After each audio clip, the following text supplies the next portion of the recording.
한번 받아서 하겠습니다. 주님 곧 오십니다. 다시 한번요. 우리 주님 곧 오십니다. 조금 더 늦게 오는 게 좋겠지요. 성탄을 준비하면서 우리 예수님은 곧 오신다는 것을 우리가 늘 기억하고 살아가야 되겠습니다. 우리 아이를 출산할 때 달이 차야 된다라는 말을 합니다. 이 말은 10달을 다 채워야 건강한 아이가 태어난다라는 것입니다. 달을 채우지 못하면 미수가 또는 조수가가 되어서 장애가 있거나 또는 심하면 생명을 잃을 수도 있다라는 것입니다. 저희 가정에 이제 첫째가 태어나고 몇 년 있다가 둘째가 이제 생기게 되었는데 6개월 만에 조산하고 말았습니다. 참 그때 마음이 많이 아팠습니다. 그때가 겨울이었는데 그 바람이 부는 그 느낌이 지금도 느껴지고 있습니다. 그래서 그 다음에 또 임신을 하게 되었는데 병원에서는 몸이 약하니까 유산기가 또 있으니까 움직이지 말고 조심해야 됩니다.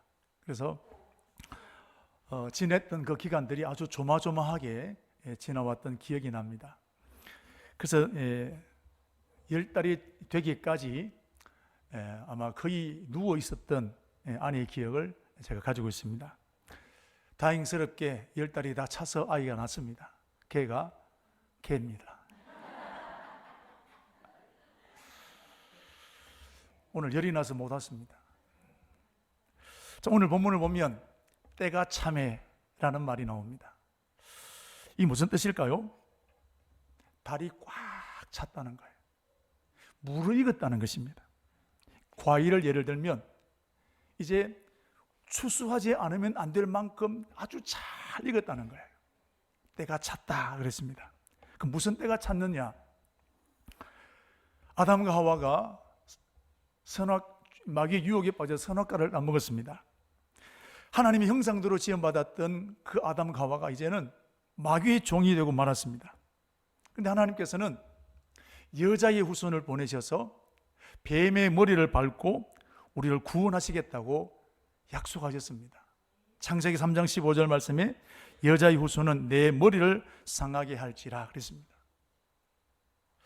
자, 오늘 갈라디아서 4장 4절 말씀을 읽었는데 때가 참해, 이 말은 그 여자의 후손이 태어날 때가 무르익었다라는 거예요. 꽉 찼다는 것입니다. 지금 우리 카타르에서 월드컵이 열리고 있습니다. 우리나라도 16강이 가게 되는 놀라운 일이 일어났습니다만은 지금까지 중동 지방에서 월드컵이 한 번도 열리지 않았습니다. 아니 못 열립니다. 왜? 서 있기만 해도 땀이 줄줄 흐르는 40도 50도가 되는 그런 지역입니다.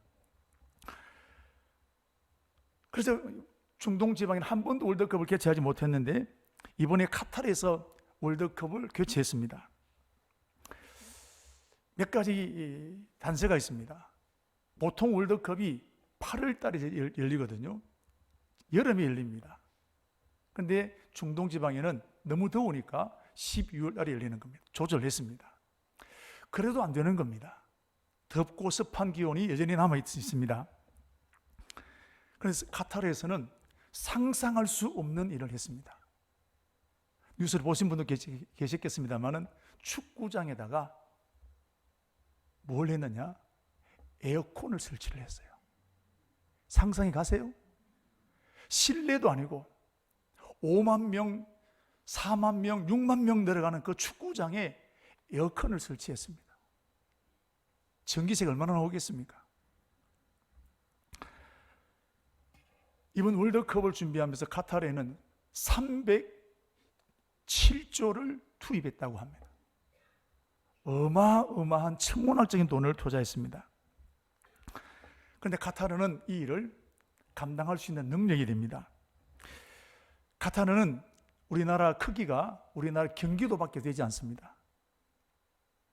그런데 거기에다가 세계 가스의 매장이 세계 3위가 될 만큼 큰 가스가 매장되어 있습니다. 그거 가지고 돈 다 버는 겁니다. 우리나라도 일본도 이 카타르에서의 가스를 다 수입하고 있습니다.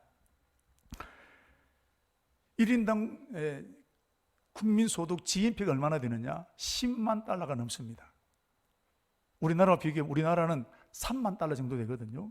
그리고 우리나라보다 3배 더 잘 산다 이 말입니다. 우리나라도 잘 사는 나라인데 우리나라보다 3배 더 잘 사는 나라입니다. 그런데 카타르 인구는 얼마나 되느냐? 전체가 300만. 그러나 진짜 순수한 카타르 국민은 30만입니다. 나머지는 다 외국인 근로자들, 이런 사람들이 들어와서 300만 명이 되지만 실제로 카타르인은 30만 정도밖에 안 됩니다. 그럼 국가에서 나오는 이 어마어마한 자원, 그걸 가지고 국민들 다 먹이 살리는 겁니다. 그래서 카타르 국민에게는 1인당 500만 원씩 월 지급합니다. 아까 3조 많으니까 307조는 아무 말도 안 하더만은 500만 원 개인 준다니까 거기는 화하시네요. 우리 연관돼야 돼, 우리하고 자신하고. 그리고 교육 무료로 시킵니다.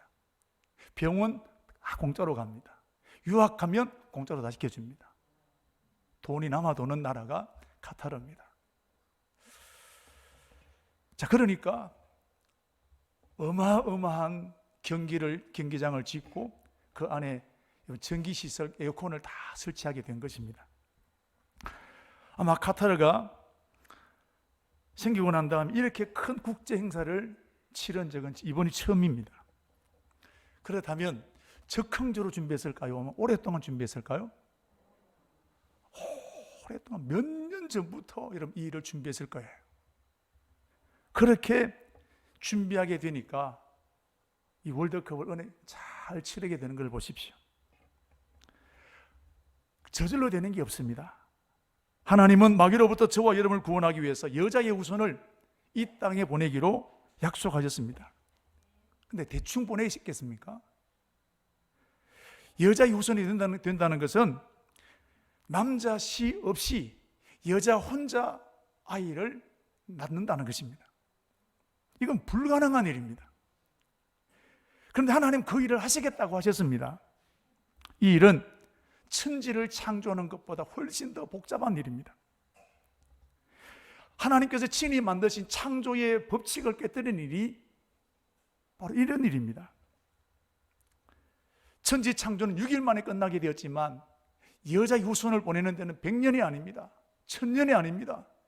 수천 년의 세월이 지나서 오늘 읽었던 말씀 보시면 때가 되매 비로소 여자의 몸에서 아이가 태어나게 된 것입니다. 여자의 후손을 보내는 것은 이렇게 복잡한 거예요. 하나님의 능력이 부족해서 1000년의 세월이 필요했던 것이 아닙니다. 여자의 후손이 와야 되는 여러 가지 환경들, 완벽한 환경이 만들어지기까지 걸리는 기간이 여러분 수천 년이 되는 것입니다. 최고의 환경이 뭘까요? 여자의 후손이 일찍 와도 안 되고 늦게 와도 안 되는 겁니다. 딱 그때 와셔야 돼요.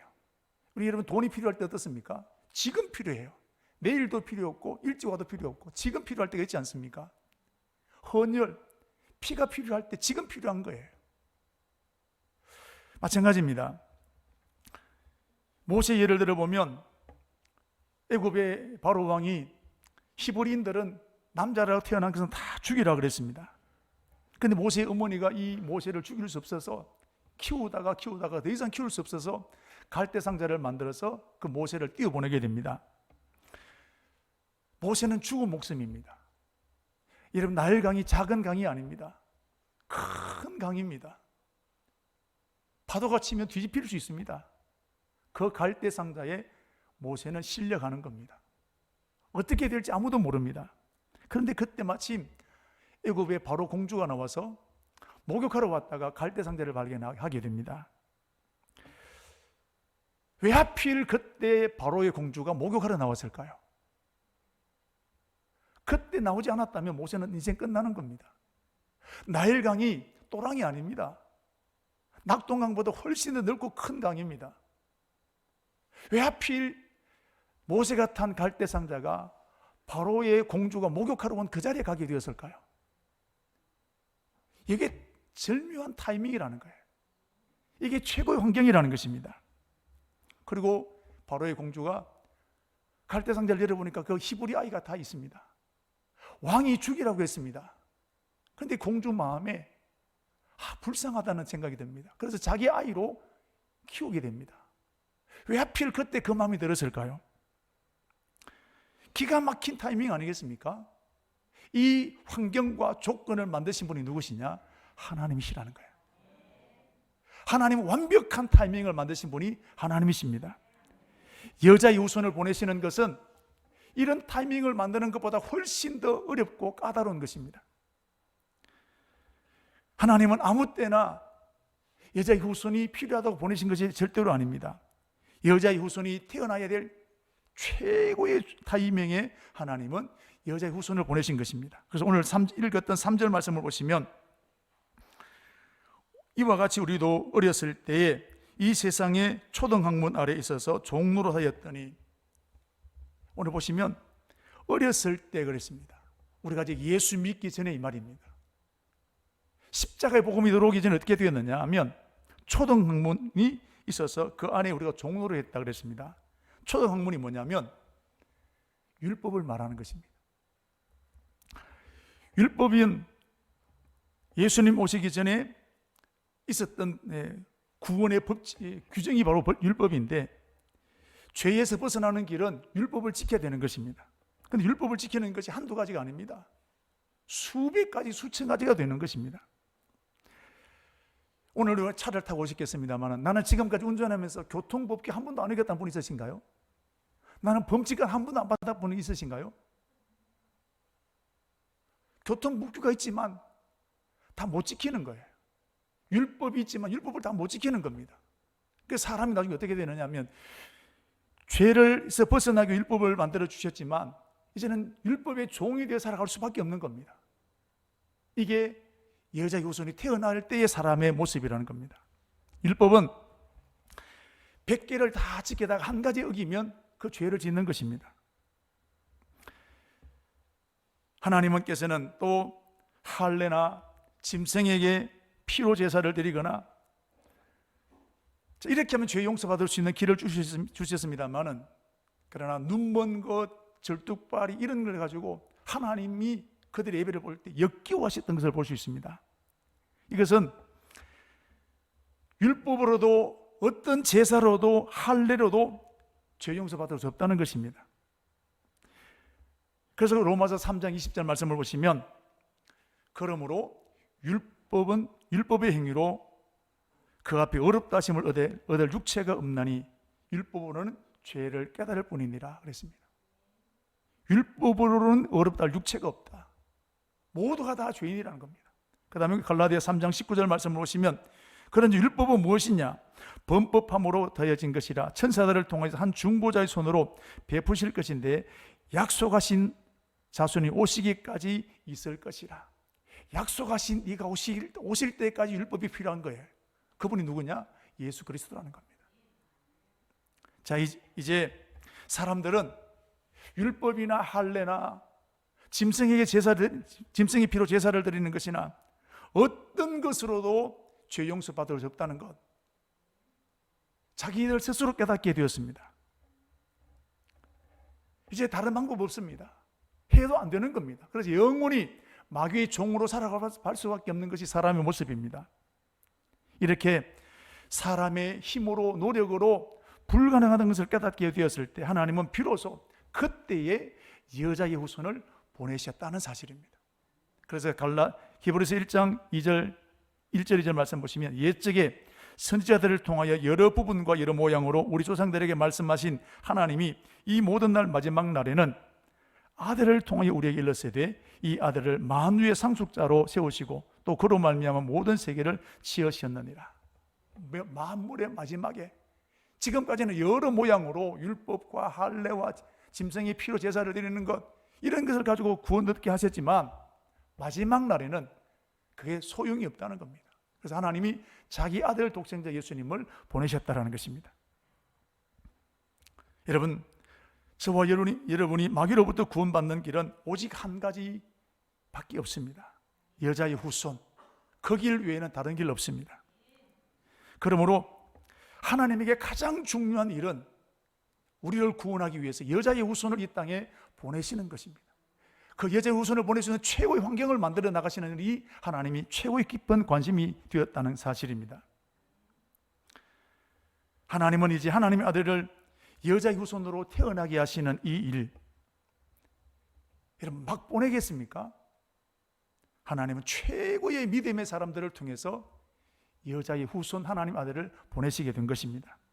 자, 그 증거가 마태복음 1장 1절에 나와 있는데, 다윗의 자손 예수 그리스도의 계보라 그랬습니다.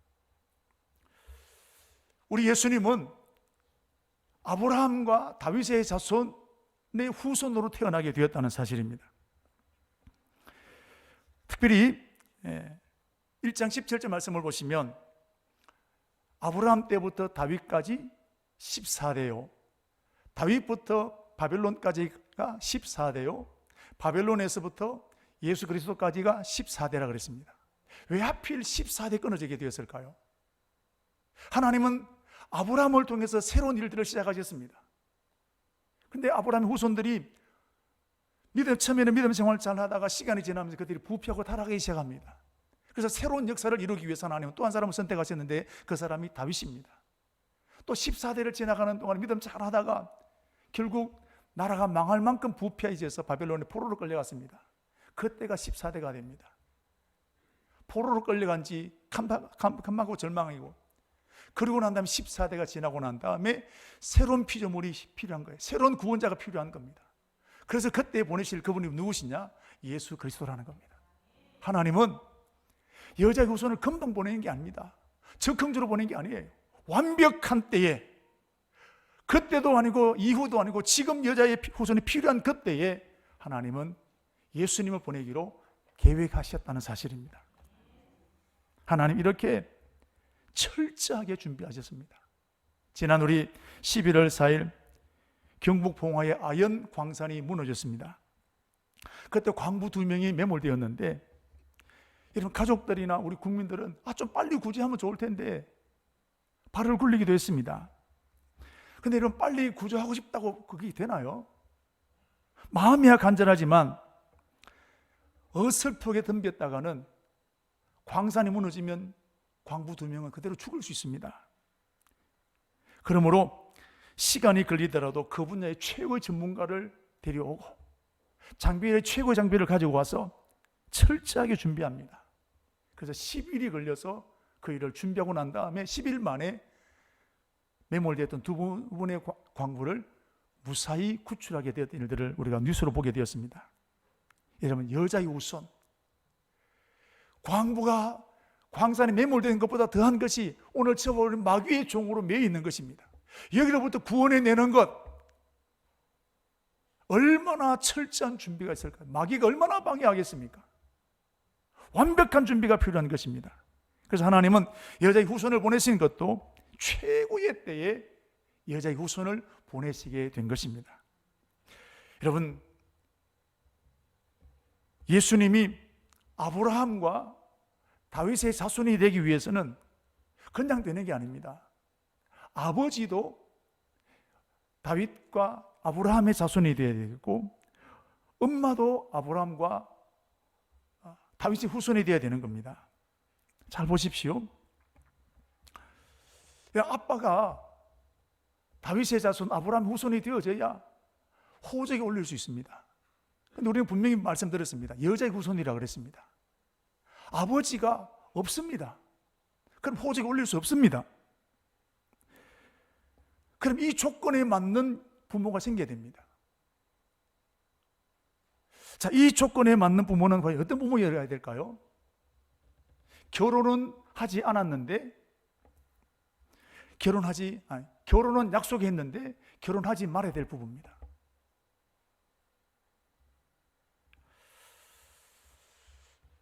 보십시오. 결혼하게 되면 거기서 태어난 자식은 여자의 후손이 아닙니다. 남자의 자손이 되지 않겠습니까? 딱 한 가지입니다. 결혼은 약속했는데 결혼하지 않는 부부. 여러분, 이런 사람 있겠습니까?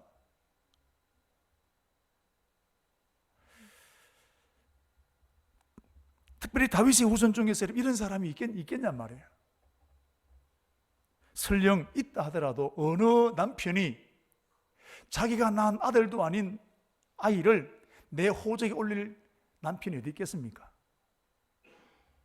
그런데 하나님은 이런 사람을 준비하신 거예요. 바로 마리아와 요셉입니다. 정혼했지만 결혼하지 않았습니다. 그래서 마리아와 요셉을 통해서 하나님은 바로 이 여자의 후손 하나님의 아들이 태어나게 만드신 것을 볼 수 있는데, 마태복음 1장 18절에서 25절 말씀해 보시면 그 과정이 예수 그리스도의 나심은 이러하니라. 어머니 마리아가 요셉과 약혼하고 동거하기 전에 성령으로 잉태되었다 그랬습니다. 할렐루야. 하나님이 하시면 되는 것입니다. 누가 일을 할 수 있겠습니까? 하나님만이 하실 수 있는 것입니다. 요셉도 자기 아내가 결혼하기 했는데 임신했다는 사실이 얼마나 충격이었을까요? 그런데 성령이 나타나셔서 하시는 말씀이, 내 여자에게서 잉태된 그이는 큰 일을 이룰 사람이다. 성령으로 잉태되었다라고 약속하셨습니다. 그래서 요셉이 그 일을 다 수용하고 난 다음에 그 아기 예수를 자기 호적에 올리게 되었던 것을 볼 수 있습니다. 여러분, 오늘 때가 참이라는 말은 이 모든 조건이 다 맞아떨어졌다는 거예요. 그냥 하나님이 여자 후손을 막 보내게 된 것이 아니라는 것입니다. 여러분, 누가 이 타이밍을 만들 수 있을까요? 어느 뛰어난 과학자가 이 타이밍을 조절할 수 있겠습니까? 오직 하나님만이 하실 수 있는 것입니다.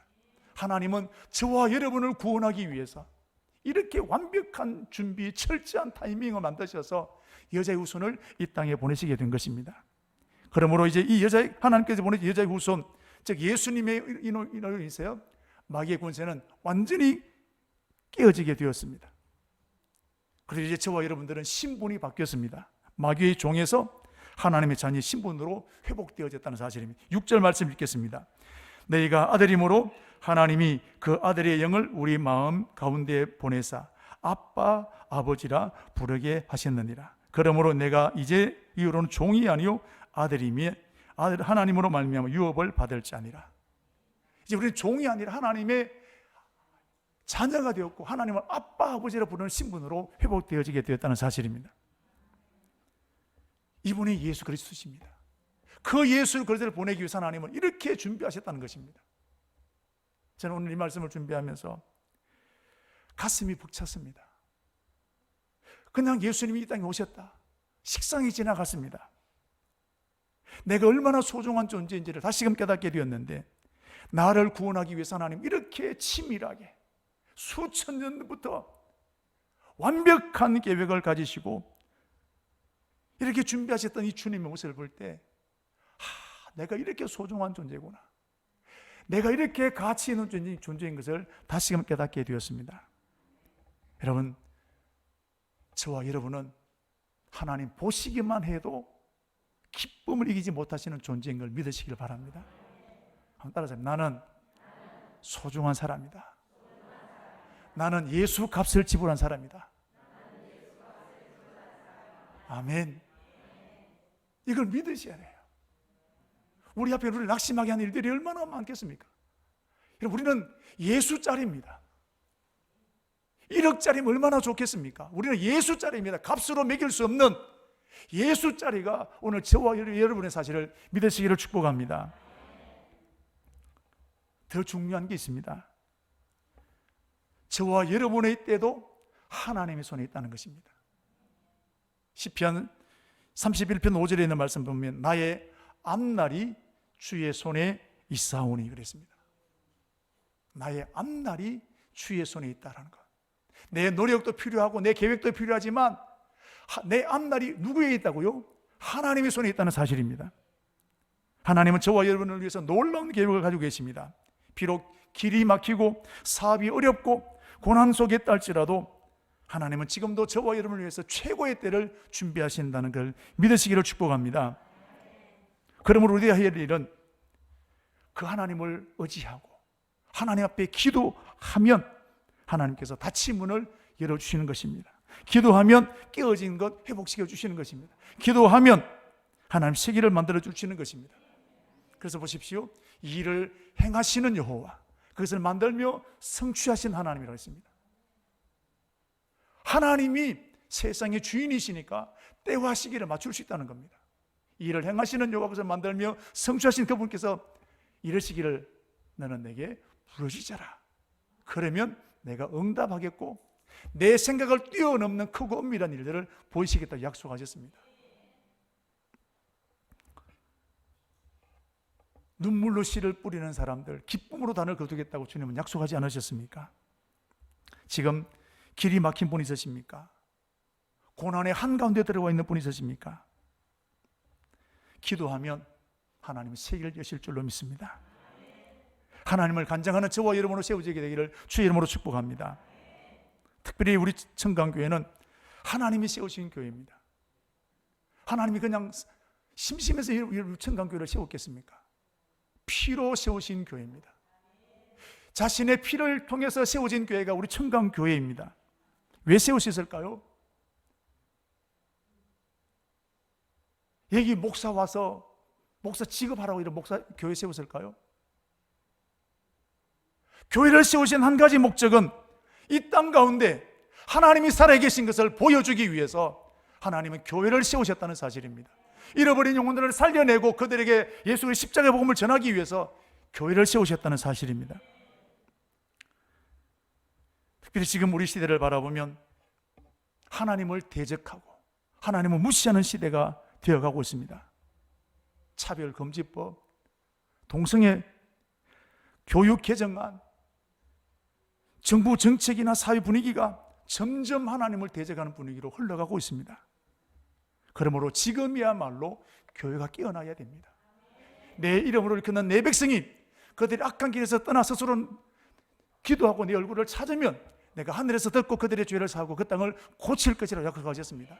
지금이야말로 교회가 깨어나야 될 때가 지금인 줄로 믿습니다. 교회가 아니면 누가 이 일을 막을 수 있겠습니까? 지금 한국 교회를 전 세계 교회가 바라보고 있습니다. 동성애 때문에 무너졌던 영국 교회가 캐나다에 있는 목사님들이 제발 한국 교회는 이것을 막아달라 눈물로 호소하고 있습니다. 여러분, 이게 남의 일이 아닙니다. 저분들이 할 일이 아닙니다. 오늘 교회가 깨어나야 될 일이라는 사실입니다. 오늘 그러므로 저와 여러분 교회 다니는 것으로 내가 만족하면 안 되는 거예요. 이것은 여러분 정치적인 문제가 아닙니다. 영적인 문제, 신앙적인 문제가 되는 것입니다. 주님의 재림의 때가 임박한 이때에 이렇게 하나님을 대적하고 있는 이 시대 가운데 그냥 물결 친다고 여러분 그 물결 속에 우리가 끌려가는 것이 아니라 믿음의 사람답게 우리 청강교회가 깨어나야 될 때가 지금인 줄로 믿습니다. 주님이 오실 때, 그때가 임박하고 있는 그때에 우리는 세상을 이기는 믿음을 가져야 합니다. 저와 여러분이 이 믿음 가지고 세상을 이겨서 다시 오실 그 주님을 영원롭게 맞이하는 사명자로 살아가는 우리 교회 되기를 축복합니다.